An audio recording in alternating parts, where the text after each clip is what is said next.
Welcome aboard Just Jets with your captain, Matt O'Leary. Buckle up and enjoy the ride.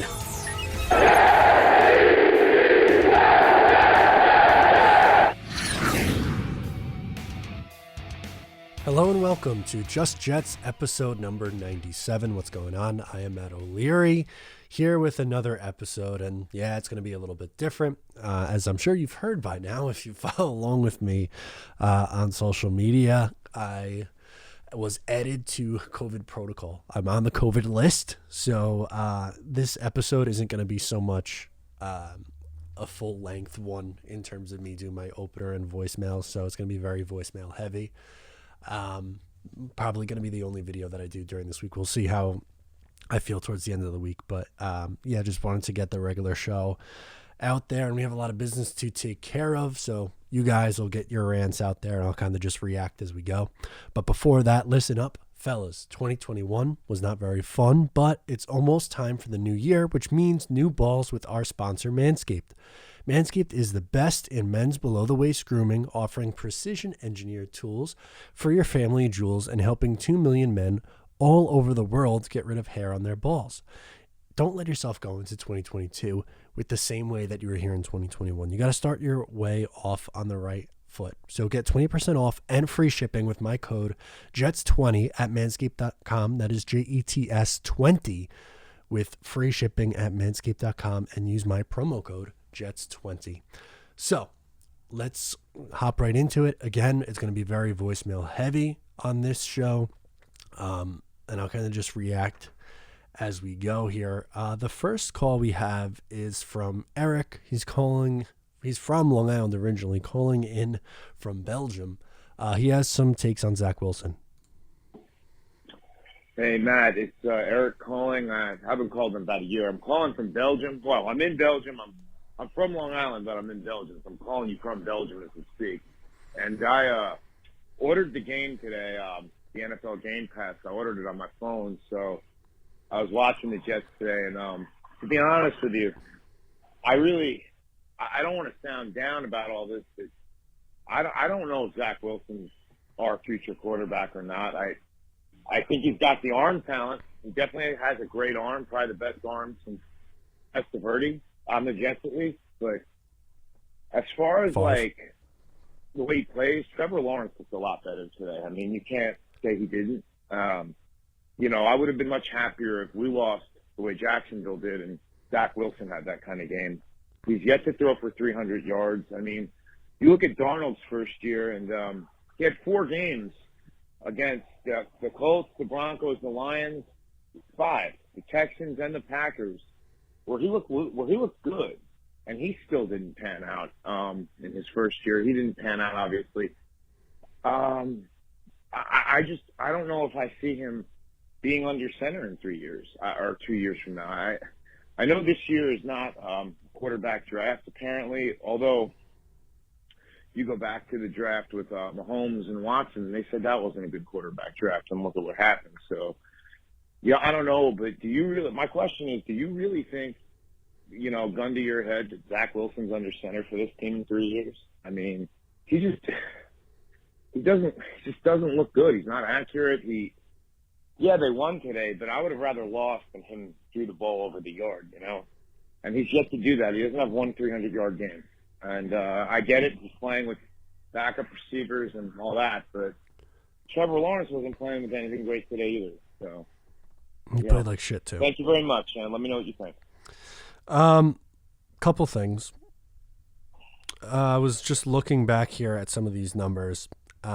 Yeah, 102 yards passing. That doesn't look good, but he had 91 yards on the ground. He has 7 touchdowns to 3 turnovers since coming back. So I think he has gotten better. There's been incremental progress in 3 of the last 4 games, right? Let's see. Yeah, in 3 of the last 4 games, he has a passer rating above 80. Trevor Lawrence has 1 touchdown since the calendar flipped to November. So I don't know if that's really the one where I want to stake my claim in, but I've said it with Wilson, I've said it with Lawrence, I've said it with Fields, Lance, Jones. I don't think any one of their careers can be defined after however many games it's been, 10, 14 games, 15, depending on, which quarterback you are. When you look in the 2018 class specifically, the two best quarterbacks after the first year looked like it was Baker Mayfield and Sam Darnold in that order. And if you were to do it now, it's Josh Allen and Lamar Jackson, which things can change. Who knows if he's going to be the guy in 3 years? I am optimistic that he can be. He's someone that I liked a lot. I did like Darnold a fair bit when he came out, and in his first and second year. He just fell off a cliff in year 3 and could not stay healthy. So we'll see. But I think like Sam got, Zach deserves the 30 starts or whatever it was. He does. This team it's a young team that's going to grow together. So we'll see. But I'm not out on Zach Wilson. Joe from Tremble, he has his Zach Wilson update. Let's see what he has. Hey, Matt. This is Joe from Trumbull. I called him before, but you could just discard that one because it wasn't that good. But I'm back yet with two Zach Wilson updates, listening to your review that just came out, and looking at Twitter, and I want to say there's a lot of people ragging on Zach this week, saying same thing that happened at the Texans game, like, yeah, we win, but did we really win? Like, we got to win in a better way. And to that I say, just because Zach only had 100 yards, people are completely throwing out the 98 rushing yards. 200 total yards of offense in a game where they also had 100 other yards from Michael Carter. That is not a bad game whatsoever. You win the game. A win is a win, bitches, to quote Matt O'Leary. True. So that narrative going around, it's gross. It's very tough. It's probably the same people who were saying people and the people who think that, like, Kenny Pickett is going to be the Jets starting quarterback next year. It's like, shut up. Like, you got to move on at some point. You have to let go and realize Zach Wilson has now only thrown 2 picks in his last 6 games, 0 in the last 3, and like this kid is showing legitimate rise and growth, and just like they got to stop being positive. But this is their narrative, so they're gonna stay like this. Anyway, Matt, I almost called you Zach. Matt, I want to get your take on the negativity continuing in the fan base. Probably with the B2, haven't got to see anything from them yet. But thanks again for taking my call. Love you, Matt. Hope you had great holidays. See you. Let's go, Jets. Thank you, man. You too. I thought Zach was pretty good this past week. Was it phenomenal? No, I still think the game against the Tennessee Titans probably going to be his big game of the year. But I thought he was good. And I'm happy with what I've seen from him in the last few weeks. I think he looks significantly calmer, and they were playing down 3 offensive linemen and down 3 of their better receivers. It's just, I don't know, you scratch your head with what he's been working with. It's just, it sucks. But I don't know. Some fans are just going to always spin it that way. I try. I'm not always successful at it, but I try to stay down the middle or just, kind of react and call it as I see it. And I think that Wilson's been getting better. And I think the turnovers going away has really been a good thing. And we'll see. I'm not worried about him going forward. He's going to be the starter in 2022. And I think he has a chance to be really good if they continue to build around him properly. You have a ton of money in free agency. Again, you have a boatload of draft picks. There's no reason that this team can't be competitive next year. There's no reason it can't. It's the NFL. You got to start hitting on some of these guys. But to answer your question, it's just that's how some people are, that they're going to want to spin it that way. You have people, if they lost that game, would have been mad that they lost. And you have people, since they won, they're mad that they won. So you can't please everybody, unfortunately, but what can you do? We're going to go to Ben up next. He's calling in from Cali. He's got reaction too. Hey, Matt. Game just ended. Or not ended, probably a couple hours ago, but we won. I was rooting for the win. Draft's good and all, but it's better to see the win. And Wilson played good. Michael Carter played good. I just feel like, Wilson, he just looked comfortable, which is the main thing that I wanted to see. because getting Aiden Hutchinson is really good, but if Wilson turns out to be, our guy for the next however many years, that's worth it over, an edge rusher. But the main thing I wanted to talk about was receivers. And, Denzel Mims doesn't look like he's going to work out. Barrios is good, but with how many injuries always happen, I don't see why we wouldn't take a receiver in the first round like Garrett Wolf or Jameson Williams. And I know you have kind of touched on that, but I think we should do it. I just wanted to hear what you thought about, maybe taking a receiver in the first round. And good win today and good fit. Yeah, I'm definitely not opposed to it. And I know you're going to have people argue about how they need help on defense, which is true. Taking a receiver that high instead of a safety or a corner, I get it. But this wide receiver room isn't complete. They need more. They do. And it's sad because I thought Denzel Mims was going to be a big part of that. But until he proves otherwise, I think you have to act like he's not. So you can't go into next year with just Corey Davis and Elijah Moore. You need more there. So, yeah, I want a higher ceiling guy. I'm good with bringing Braxton back as the special teams guy and depth beyond that because you need depth. If he's your fourth or fifth receiver, fine. And you go from there. Or if you want to sign someone in free agency, then that could potentially open up that second first rounder to do something else. There's many ways to go about this. So it's hard for me to say one way or another, like, oh my God, this is 100% something that they should do. Because we don't know how free agency is going to play out. Like, if they sign a big name guy, then obviously they're not going to draft one. If they sign a big corner, then they're not going to draft one. If they sign right guard, then you're probably not going to spend an early round pick on an offensive lineman in this year's draft class. So there's many, many ways Joe Douglas can go, and I think we'll have a better idea for what his plan is going to be come March. But now there's a ton of different ways the Jets can go, and I would not be upset at all if they take a first-round receiver. I just wouldn't. Make your young quarterbacks' life easy, and tight end help too, please. Shane in New Jersey's up next. Shane, what do we got, buddy?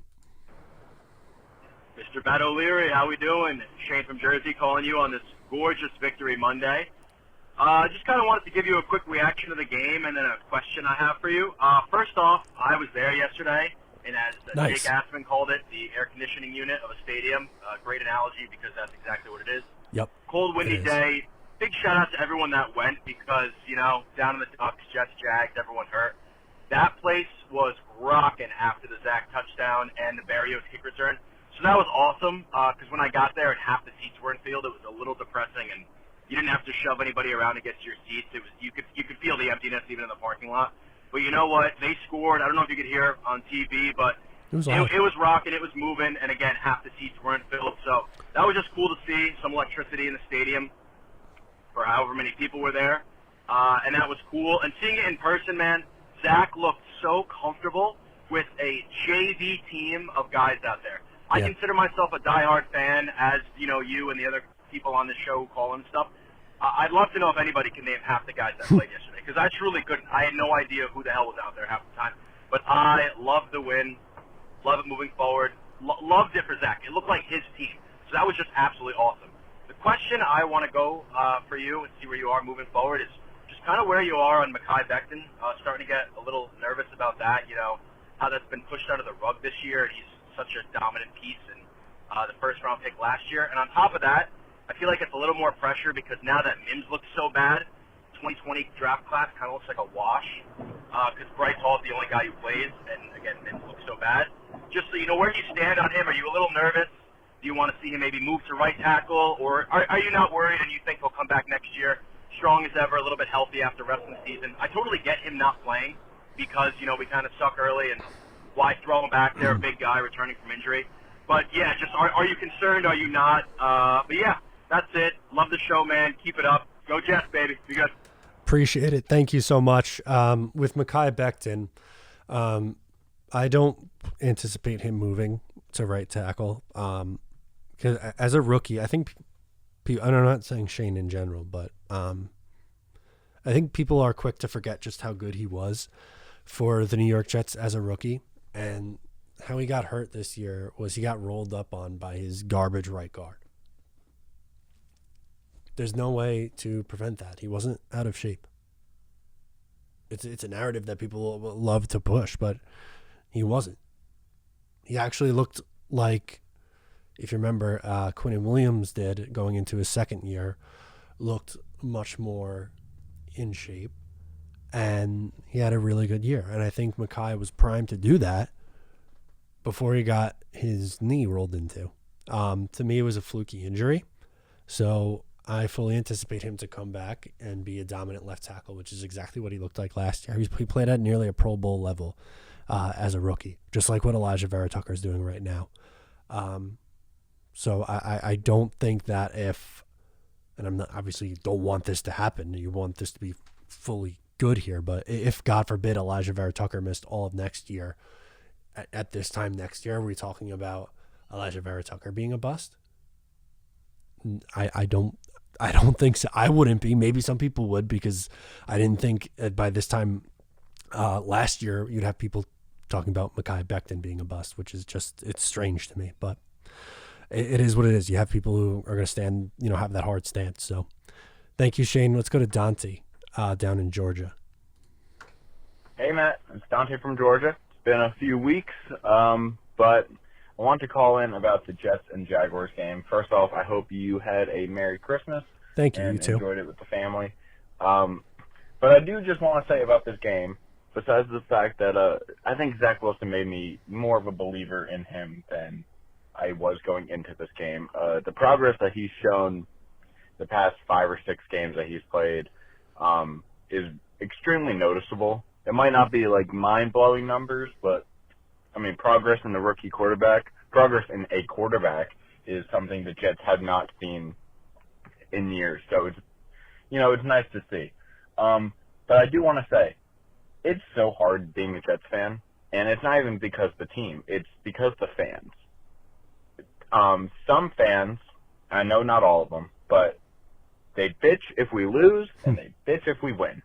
And it's so sad to see a young team with like 20 starters on the COVID list. 20 is probably not the right number, but it's a lot. Many starters on the COVID list, and seeing all these guys step up and take a win away from the first overall pick QB who people were clowning us that we lost out on last year. Guy hasn't done anything. He has the same amount of passing touchdowns than Derrick Henry has since October. I don't think Derrick Henry's played since October.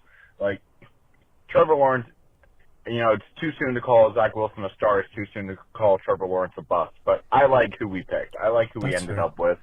But the fact that the Jets fans are crying about a 4th overall pick compared to a 2nd overall pick, it's ridiculous. Do you guys want to win or not? We're not going to go 17-0, and we're not going to go 0-17. There's going to be years where we go 4-13. There's going to be years where we go 7-10. There's going to be years where we go 10-7. You're going to lose and win games. It's like, pick what you want. Like, we're going to have a up and down team. We're full of rookies. We're full of first-year staff members. It's ridiculous seeing some of these comments and complaining. Thank God Seattle sucks. We still have 2 top 10 picks, but the fact that we are crying over a draft spot is horrible. And that's the basis of my phone call. I've still been listening in, although I haven't been calling in. But you take care of yourself, man. Talk to you soon, and have a great New Year. Thank you, buddy. You too. Yeah, it kind of goes back to the you're not going to be able to please everyone thing that I was saying from earlier. But also on this one, in this game in particular, it's frustrating when you have people who just want to lose all the time, right? Like last year, it was. I think people have to understand last year versus this year in terms of wanting to tank in the tank, completely different. You were trying to get a quarterback and you knew Adam Gase was not the future, you knew that Sam Darnold was not the future, you were going nowhere. Where this team, there's a lot of guys on this team who are building blocks and going to be here going forward. So them winning a game in the fashion that they did is fine. Now, I wouldn't be crying today if they lost the game to the Jaguars, because I think you could have looked at the draft positioning as a consolation prize. You go, okay, they lost. Zach looked pretty good, but they lost. So, all right, you could spin it where your positive is the draft pick, but I'm going to spin this as the positive of a young team with a lot of guys out winning in a tough situation. So that's how I want to look at it. I know not everyone's going to want to look at it that way, but don't know. Today's video is brought to you by DraftKings. DraftKings Sportsbook is coming soon to New York. It won't be long until you can bet on all your favorite sports right here in New York on the top-rated DraftKings Sportsbook app. You know DraftKings for their daily fantasy contests, and now they've brought their expertise to sports betting so that sports fans everywhere can get in on the action. DraftKings Sportsbook offers everything you would ever want from a sports betting app, from player props to same-game parlays. They really have it all. In just a short time, you'll be able to bet on all your favorite sports from the comfort of your own home with one of America's top-rated sportsbook apps, DraftKings Sportsbook. It's safe, secure, and reliable. Best of all, you can deposit and withdraw your cash whenever you want. So check out DraftKings and tell them that I sent you by using my promo code Matt O'Leary. That is Matt O'Leary as the promo code for DraftKings Sportsbook, coming soon to New York State. Elliot, New Jersey. He wants to talk about some pass catchers, man. Let's do it. Hi, this is Elliot from Jersey. Obviously, it was a great win yesterday, but, we need pass catchers, and I think that's obvious. I mean, you talked about it, and I feel like a guy like Robert Woods would be good on this team. I mean, system fit, I feel like, similar to Sean McVay, that outside zone scheme. I feel like because they have Odell now, Robert Woods might become the odd man out. Just let me know what you think. As always, go Jets. It's possible. I like Robert Woods a lot, and I do think that they need to add to this wide receiver room. I wouldn't be upset at all if they brought in Robert Woods. I think he's a really good player. And maybe you're right. Maybe they do want to stick with Odell. And I believe there's an out in Robert Woods' contract this year. So if they do decide to cut bait, then he could become a free agent. Then okay. Yeah, let's roll. I think that's a pretty solid guy. As you said, he's probably a pretty good scheme fit. I like it. That would kind of really start to round out this wide receiver room a little bit. So it would be fun. I think Robert Woods is a very underrated receiver. I know Cooper Kupp gets a ton of love, and rightfully so. He's a great receiver. But Robert Woods has been solid for a really long time. So I think you're onto something here, Elliot. We're going to do Caden in New York. He has some reaction as well. Hey, Matt. This is Caden Smith calling from Western New York. So this is the day after the Jets beat the Jaguars. So I wanted to call with a quick recap and just a slight rebuttal against your one video you put out on why the Jets shouldn't draft Kyle Hamilton. So, but first to the Jets game. So really, you look at it, the Jets beat the Jaguars. We were supposed to. So, I mean, I'm happy for the boys that we won. I was kind of hoping to lose in the way of getting Thibodeau or Hutchinson, but what happened. We won the game. It's good for the players. So just a quick recap of the team. Really, you'll start with Zach. Zach did what he needed to do. Nothing spectacular in the passing plays. He got what he needed to do, got the ball where he needed to do, where he needed to be, and he did good with that. And he was electric on the ground. That run was awesome. So Zach did what he needed to do. Well, Michael Carter was damn awesome. His first 100-yard game as a Jet. I think there will be many more to come. I hope so, too. But he was awesome, especially with having AVT and LDT out. That was really impressive. I mean, the receivers really can't say much about them. The O-line created a lot of pressure for Zach besides George Fan, but Zach did a good job at evading the pressure. Then on the defense, they held up where they needed to. They made the plays when they needed to, really didn't get much pressure. But the linebackers did well. They covered well, didn't really miss many tackles. On the safeties, Will Parks and Jason Pinnock played surprisingly well. And then just the cornerbacks did what they needed to do. And Bryce Hall, I just can't get enough of this kid. He's just been doing so good, plays great coverage, and he really is the future for the Jets. So really happy about that. And then just one quick rebuttal I wanted to say about your video about why the Jets shouldn't draft Kyle Hamilton. That's I fine. want to bring up a stat that I had saw after the Chiefs beat the Chargers on that crazy Thursday night football game. So I'm pretty sure that I saw this stat from Pro Football Focus, and I'm pretty sure it said when Derwin James was on the field, Travis Kelce had 22 snaps and like one catch for 14 yards. When Derwin James wasn't on the field, Kelce had like 38 snaps for 9 catches for 144 yards and like a touchdown or more. And the funny thing is, Kyle Hamilton's draft comparison from the Draft Network is Derwin James. So I understand that safety isn't as valued now, but why wouldn't you want someone that can come in and like take out a top tier tight end out of the game and make one less throw for you? So curious to hear your reaction, and go Jets. I think it's fair, and I think he's going to be a good player in this league. It's going to go back to kind of similarly to what I always say here.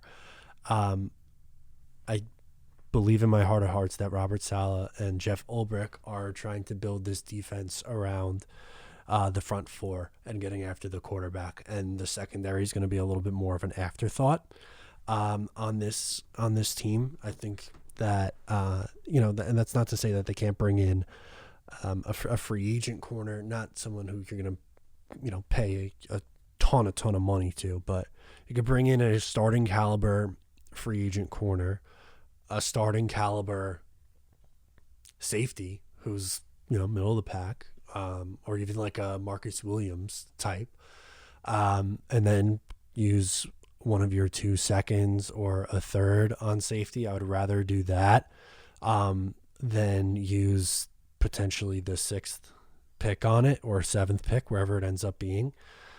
And Derwin James is a great player, but one player isn't going to make up your entire defense. The Chargers have allowed the 2nd most points this year. And in terms of yards, they're 22nd. Now, Derwin James missed all of 2020, missed pretty much all of 20. He played 5 games in 2019. In 2018, he played all 16 games. They were 8th and 9th then. So they were obviously significantly better at that point. But I don't think that the Jets specifically are going to put a focus on that position. I think instead they would rather use that pick on edge, offensive line, receiver, maybe linebacker. I would just be really surprised. And again, I don't think that Kyle Hamilton's a bad player. I just don't think it's going to be the move for the Jets. Let's hit up Travis from Ohio. Travis, what do you got, my friend? Hey, Matt. What's up, buddy? Travis from Ohio.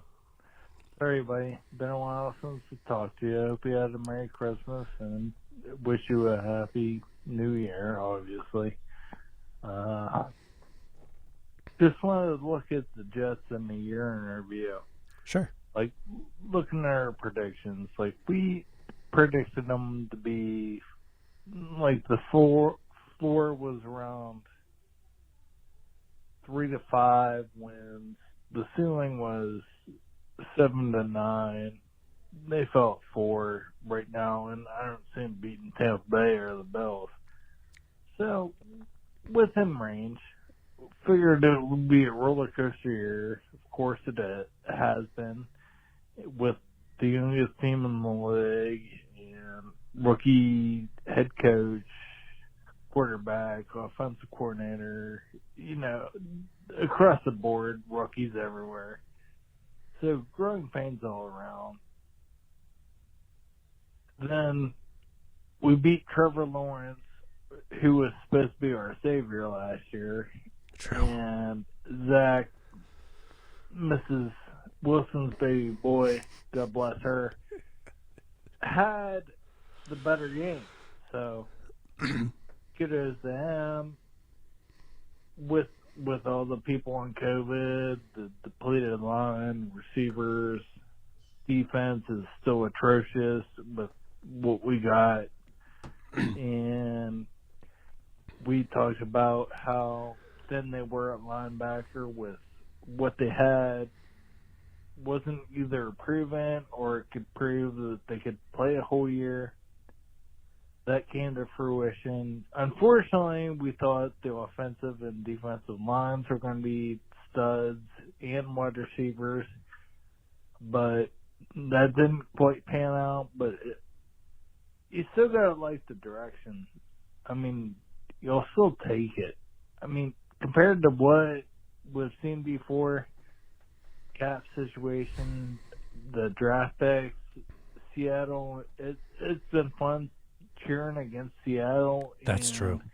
Carolina, and rooting for teams like Detroit and Houston and Jacksonville, except last week. So it's a different vibe. Anyway, it's a different time. Next year is going to be a different year in a couple of days. So love you, buddy. Love Mrs. Wilson. Go Jets. Bye. Thank you very much, Travis, for calling in and checking in with us here. Yeah, they obviously aren't going to reach where I thought they would. I predicted them to go 7-10. I also didn't think that they were going to lose as many key pieces on this team for as long as they did. Marcus May barely played. Carl Lawson didn't play at all. Vinny Curry didn't play at all. Elijah Moore's missed significant time. Corey Davis missed significant time. Zach missed time. Like, Michael Carter's missed time. Tevin Coleman's missed time. Mekhi Becton missed the whole year. Like, there's a lot that really went wrong with this team. That's crazy. You know, you don't really sit and think about it until you get a call like this and you go through them like, oh, yeah, well, they lost that guy. And LaMarcus Joyner out for oh, my God, the amount of pieces that this team missed. And if all those guys are healthy, yeah, maybe they win a couple more games. And right now the Jets are sitting at like 6 wins instead of 4. Whatever. If they end up going 4-13, they go 4-13. This year's about development, and I really hope that Wilson plays strong, and finishes the year strong down the stretch here. And I would like to see some more passing touchdowns go up. I'd like to see some more passing yards go up, but I definitely like that Wilson seems to be more comfortable in the offense, which for a rookie, that's really all you can ask for. So hopefully the development continues. We're going to go to Nicky in New Jersey. He has a conspiracy for us. Oh, boy. Matt, this is Mickey from Montclair, New Jersey, and I'm here to break to you the first Jets conspiracy in podcast history, so get your tinfoil hat on. I'm ready. So I think that Braxton Barrios is the next Wayne Corbett, and it's obvious. Both their jerseys end with the number 0. Both are small Caucasian men. Wayne is a town in New Jersey. Braxton is a town in Missouri. Wayne Corbett, drafted in 1995. Braxton Barrios, born in 1995. Barrios has 7 letters in that last name. Corbett, 7 letters in that last name. And if that's not weird enough, if I haven't made you a believer, this is where it gets crazy. When Wayne Corbett first came out, everyone joked how his name was spelled. They were like, oh, that's like Sherbert. Corbett, Sherbert. Barrios sounds like berries. Both these guys sound like fruits or desserts. And I think it's about time Jet Nation starts getting into this conspiracy. Let's re-sign Braxton Barrios. Wow. It's like True Detective over here. I do think that they should bring back Braxton Barrios. I think he should be the returner next year, and I think he should be like a 4th, 5th receiver on this team. Wow. I love it. What else can you say?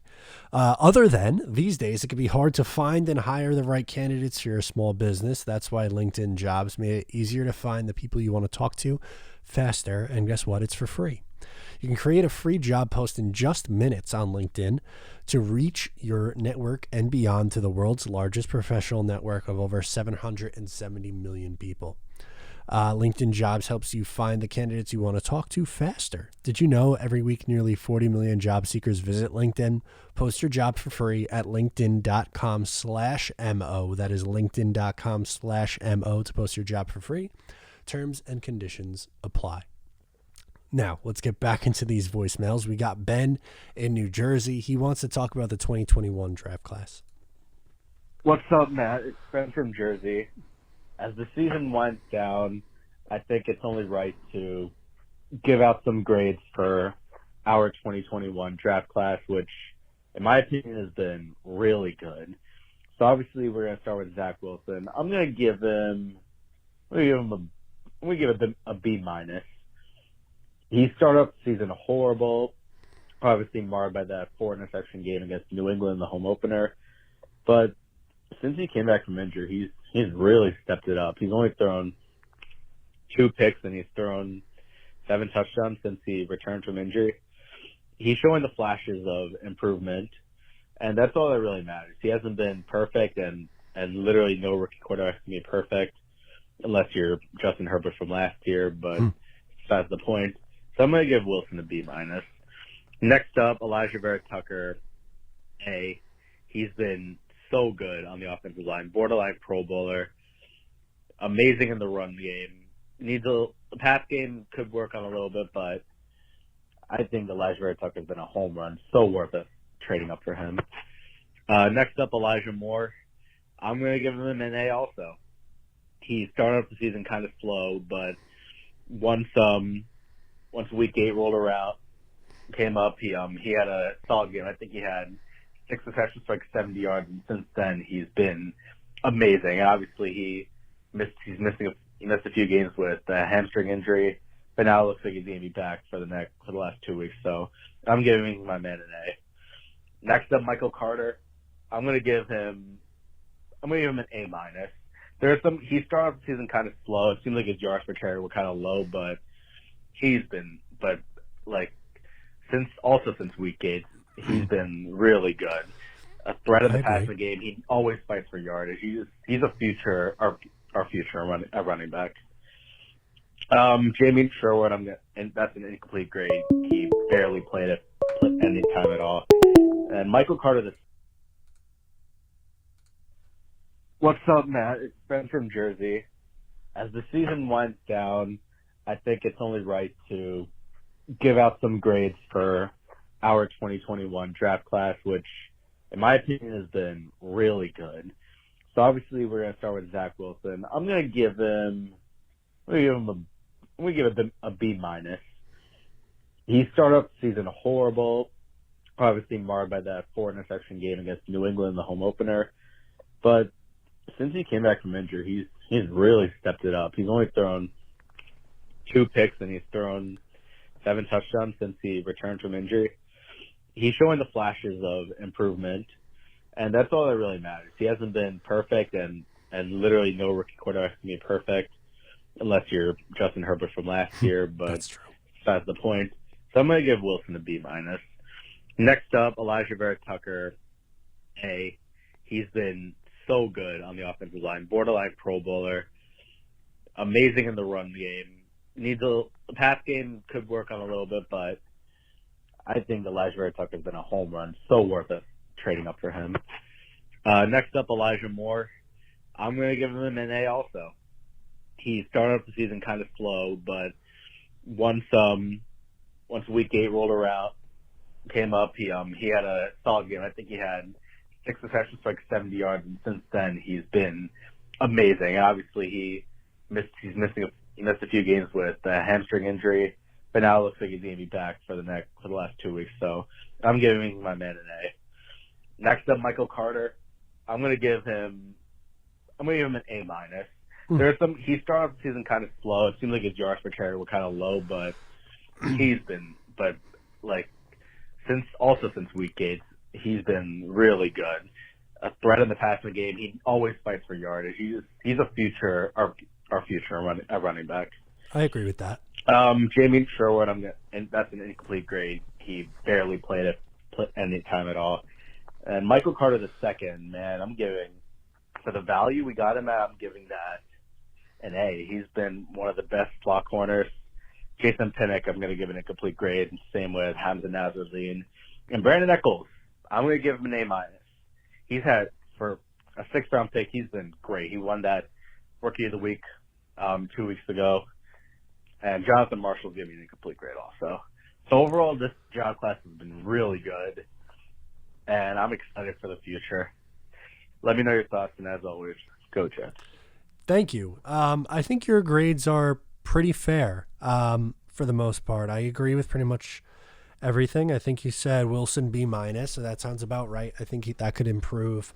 I was really pleasantly surprised with Eccles. My expectations really weren't there for him, but he's been good. And Michael Carter II, I think, has been excellent. He's been a great find. And I would really like to see Elijah Moore, Michael Carter, Zach Wilson at full strength the next couple of weeks here. I think that's what I'm looking forward to the most over the last 2 games. So obviously a very tough game against Tampa Bay this week, and then against Buffalo to close out the year. Those are 2 very good football teams.